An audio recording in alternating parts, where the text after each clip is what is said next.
साथ इस समय कांग्रेस विधायक गीता बुक्कल है, क्योंकि हरियाणा विधानसभा का दूसरा दिन का आज जो सत्र था वो समाप्त हो चुका है। मैडम, कांग्रेस जिन मुद्दों को उठाना चाहती थी वो मुद्दे नहीं उठा पाई और कांग्रेस लगातार पूर्व खेल मंत्री संदीप सिंह का इस्तीफा मांगती रही, लेकिन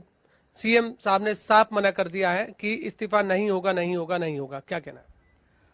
देखिए, ऐसा है कि बेटी बचाओ बेटी पढ़ाओ का नारा देना जो है बीजेपी सरकार को तुरंत प्रभाव से बंद कर देना चाहिए। हमारी प्रदेश की पहले पहलवान बेटियां न्याय के लिए दिल्ली के जंतर मंतर पर बैठी रहीं और उनको सर्वोच्च न्यायालय की शरण लेनी पड़ी। उसके बाद एफआईआर दर्ज हुई और अब जबकि चंडीगढ़ पुलिस 750 पेज के करीब की चार्जशीट जो है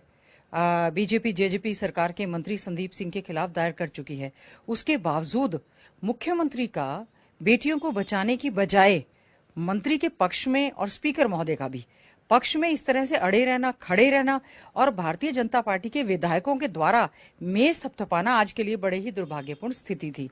हमने ये कहा कि उनको मॉरल ग्राउंड्स पे इस्तीफा दे देना चाहिए और मुख्यमंत्री जी को तुरंत प्रभाव से मंत्री को बर्खास्त करना चाहिए। लेकिन मुख्यमंत्री जी सबसे बड़े उनके वकील बने हुए नजर आए और मुख्यमंत्री जी ने न्यायालय की जो अभी तो घोषणा होनी है कि उनको आगे क्या होगा, उन्होंने तो अपनी तरफ से पूरी तरह से कह दिया कि उनको क्लीन चिट देने का काम किया है। तो ये मुख्यमंत्री का ये जो है इस तरह की स्टेटमेंट बड़ी दुर्भाग्यपूर्ण है।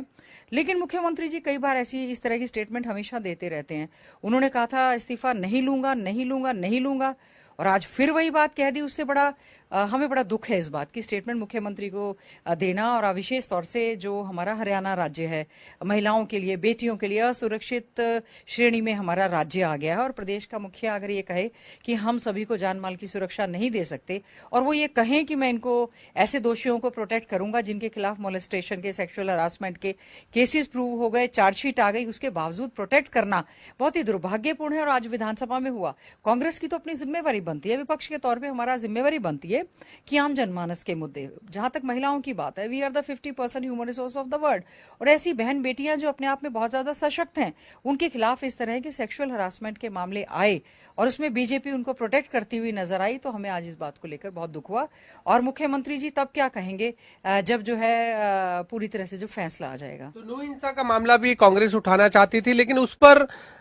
जो पटौदी से भाजपा विधायक है सत्य प्रकाश जरावता, उन्होंने ये कहा है कि विधानसभा में ही पूरी साजिश रची गई नो हिंसा की, और उन्होंने यहां तक भी कह डाला कांग्रेस विधायक मामन खान 6 लोगों के कातिल है। देखिए, मैं कहना चाहूंगी,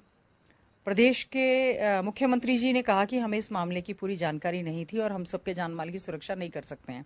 प्रदेश के होम मिनिस्टर साहब ने, अनिल विज ने ये कहा कि हमें तो इस चीज की खबर ही नहीं थी, सीआईडी ने रिपोर्ट नहीं की, जबकि सीआईडी ने कहा कि इस बात की हमने जानकारी उनको दे दी थी। और जो ये जलाभिषेक का मामला है, ये कोई नया नहीं है। इस तरह की शोभा यात्रा हमेशा से चलती रही है, पहले भी चली है, आगे भी चलती रही है। मैं समझती हूँ this is the totally administrative failure of the government. BJP JJP सरकार की पूर्णतः ये फेलियर थी कि इनका पुलिस डिपार्टमेंट, सीआईडी डिपार्टमेंट पूरी तरह से फेल रहा। अगर वो फेल नहीं रहे और उनकी जानकारी में था, तो इसका मतलब ये जानबूझ के दंगे भड़काने का काम बीजेपी जेजेपी की सरकार ने किया है। जरावता जी क्या कह रहे हैं, उससे फर्क नहीं पड़ता। राव इंदरजीत जो वहां के लोकल सांसद हैं, केंद्र में मंत्री हैं, उन्होंने ये कहा कि ये पूरी तरह से हमारी सरकार का फेलियर है, इसमें संज्ञान क्यों नहीं लिया गया और जो जानमाल का नुकसान हुआ है। और आज जिस मुद्दे को लेकर माननीय अध्यक्ष महोदय ने कहा, वो मुद्दा suo motu Punjab and Haryana high court taken as note of suo, खुद उन्होंने संज्ञान लिया इस पे, बुलडोजर पे, कि जब तक आप किसी को कल्प्रिट कैसे दोषी कर सकते हैं, अभी जांच शुरू नहीं हुई है और आपने बुलडोजर के माध्यम से घर, मकान, दुकान मतलब जलाने का काम कर दिया है। और हमारा नूह मेवात का एरिया जो कि बड़े ही भाईचारे की हमारी एक बड़ी पहचान मानी जाती है, माइनॉरिटी मुस्लिम बाहुल्य हमारा एरिया है, वहां पर इस तरह से जातीय हिंसा का जो जहर घोला गया, जिससे इतनी दुकानें, मकान, जान माल का जो खतरा हुआ, मल्टीनेशनल कंपनीज हैं आसपास की वो छोड़कर चली गई, बंद हो गई, इंटरनेट सेवाएं बंद कर दी, धारा 144 लगा दी गई। आम जनजीवन जो है इस सरकार की गलत नीतियों की वजह से, गलत एडमिनिस्ट्रेटिव फैसलों की वजह से हमारा नूह जो है ये जलने का काम हुआ। मैडम, इसी से जुड़ा सवाल, गृह मंत्री अनिल विज ने कहा है जिन 500 लोगों को इस मामले में गिरफ्तार किया गया,